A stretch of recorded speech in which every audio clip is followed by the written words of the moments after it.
Ya, oke guys. Assalamualaikum. Balik lagi dengan Jaki dan pada video kali ini kita bahas ABMM ya guys.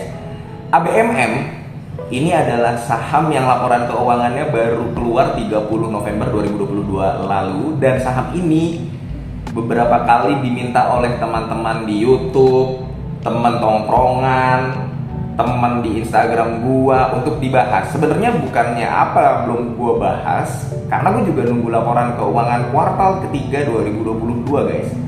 Dan hasilnya menarik. Jadi kita bahas ya guys ya. ABMM ini di laporan keuangannya dari yang ekuitasnya tadi di tahun 2018 itu 264 US dollar. Kemudian naik jadi 266 US dollar, turun di 184 US dollar tahun 2020, naik lagi di 345 US dollar, dan di tahun 2022 kuartal ketiga ekuitasnya adalah 439 US dollar. Laporan keuangannya dalam US dollar dan kurs di tahun 2022 ini adalah 15.247 tadi pas gua coba hitung guys di laporan keuangannya. Nah, dari ekuitasnya udah 439 US dollar. Oke, kita ke pendapatan dari kotak pelanggan atau penjualan guys ya.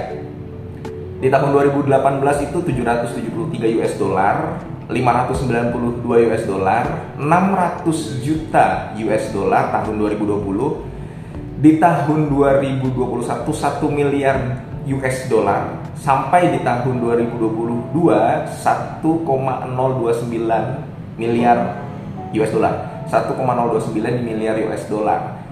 Yang artinya laba bersih di tahun 2022 ini paling tinggi di antara tahun 2021, 2020, 2019 dan 2018. Jadi EPS-nya si ABMM ini sendiri sudah mengantongi 941 guys. Dan kemudian sampai tutup buku tahun 2022 EPS-nya berpotensi mendapatkan 1250. Nah, jadi kita udah bahas laporan keuangannya, laba bersihnya meningkat ya. Kemudian kursnya juga guys, kurs di tahun 2022 ini adalah kurs tertinggi. Lu bisa lihat di tahun 2022 ini kursnya 15.247. Di tahun-tahun sebelumnya ya cuma 14.000, 13.000, pernah di tahun 2018 14.400. Nah, yang menarik dari ABMM ini adalah begini guys, ABMM punya anak usaha namanya PT Radika Jananta Raya. Jadi ini di bidang perdagangan atau trading ya, ruang lingkup usahanya. Lu bisa lihat di laporan keuangannya, dan ini didirikannya kedudukan tanggal pendirian ini 2 Agustus 2022. Dan si PT Radika Jananta Raya ini dia mengakuisisi Games guys. Games dengan kepemilikan 30% di Games. Ini yang menurut gua menarik. Jadi ini beneran investasi, bukan investasi yang membuat saham ABMM jadi ikut turun guys ya. Akhir-akhir ini kan kita sering denger ya. Tapi ABMM mengakuisisi Games melalui anak usahanya yakni RJR. Kayak begitu, 30%. Jadi kalau lu lihat di RTI Games itu ada kepemilikan golden kan ya, kalau gua nggak salah 60%-an atau 70%-an. Kemudian ada kepemilikan RJR itu 30%. Dan yang menarik, coba lu perhatikan Games guys. Games, lu lihat dividen payout rasionya guys.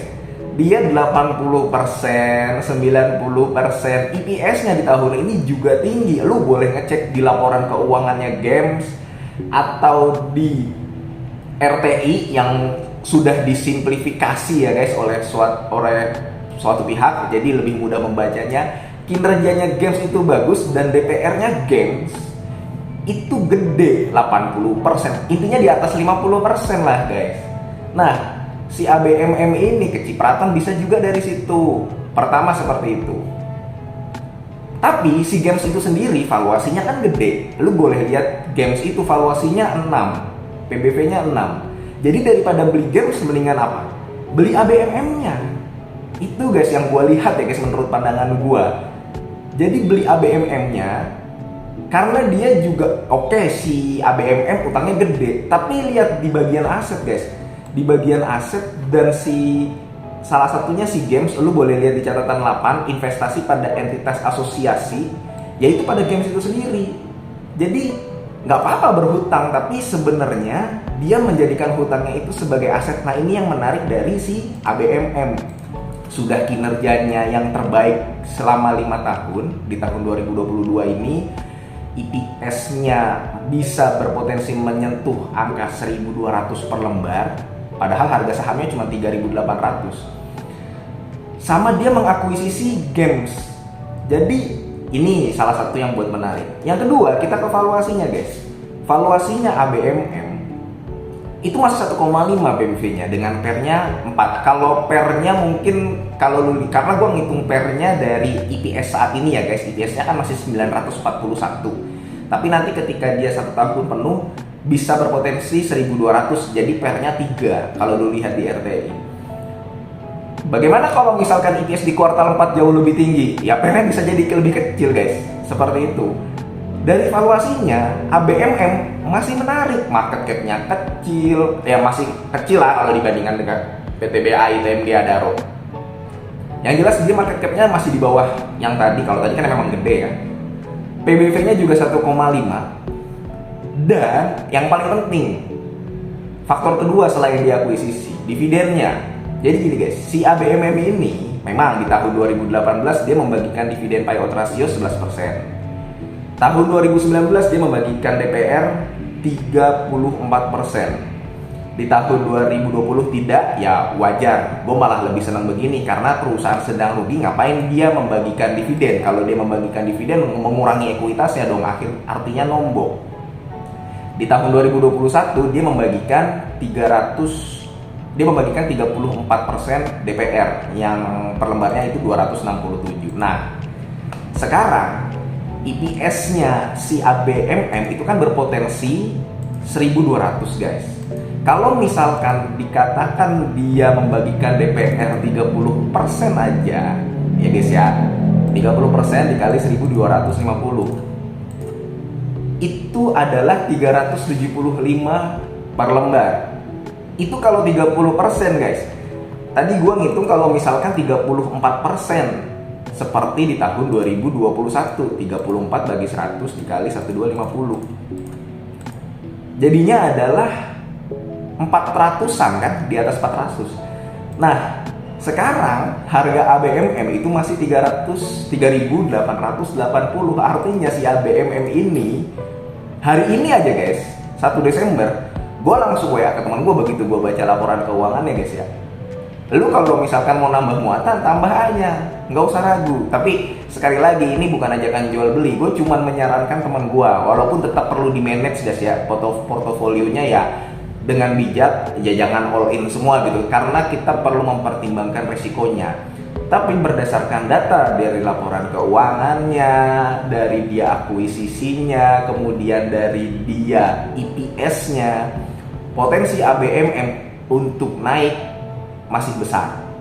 Karena kalau misalkan dia membagikan 30% DPR aja, berarti dividennya adalah 370-an. Kalau dia membagikan 34% aja DPR, maka dividennya lebih dari 400. Itu kalau 30 dan 34%. Gimana kalau nanti dia membagikan 50% guys? Dan ABMM ini nggak ada isu-isu kayak PTBA kemarin kan. PTBA betul, walaupun gue pegang PTBA, gue nggak megang ABMM ya. PTBA betul dia ada isu mau akuisisi PLTU, sehingga ada isu pula dividennya berkurang. Tapi kan kalau misalkan ABMM ini nggak ada, dia ya terhindar atau nggak ada isu-isu seperti itu, yang artinya potensi dividennya bisa sama seperti tahun 2021 atau bahkan lebih guys. Begitu, jadi secara valuasi masih murah, ABMM masih 1,5 lah. Perusahaan batubara mana yang bagus dan sahamnya masih di bawah 2 PBV-nya. Kemudian dia akuisisi gamesnya ini memang valuasinya sudah cukup mahal, jadi ya mendingan beli ABMM-nya aja. Kemudian EPS-nya Kemudian dividennya, jadi masih banyak hal yang bisa membuat ABMM Investama ini lanjut naik guys, seperti itu. Jadi paling itu aja guys ya. Dan dia berpotensi untuk membagikan dividen yield lebih dari 10% kalau 30% DPR aja guys. 30% DPR ya kira-kira 9% dividen yieldnya ya. Tapi kalau misalkan lebih dari 30% tadi seperti yang gue bilang 34%, 40%, 50%, ya udah masih murah di harga 3.800 hari ini. Makanya hari ini dia udah naik berapa persen guys tadi? Gue lihat udah naik 5% guys. Karena memang banyak orang yang menganggap ABMM masih murah. Jadi itu guys ya, sekilas mengenai ABMM. Jadi mudah-mudahan video ini bermanfaat. Ingat guys, ini bukan ajakan jual atau beli. Keputusan investasi ada di tangan masing-masing. Semoga lu sehat selalu dan kita bisa bertemu di video selanjutnya. Habis ABMM apa ya? Kayaknya Indi, ICBP, Indofood baru keluar juga guys. Nanti coba kita bahas satu persatu guys ya.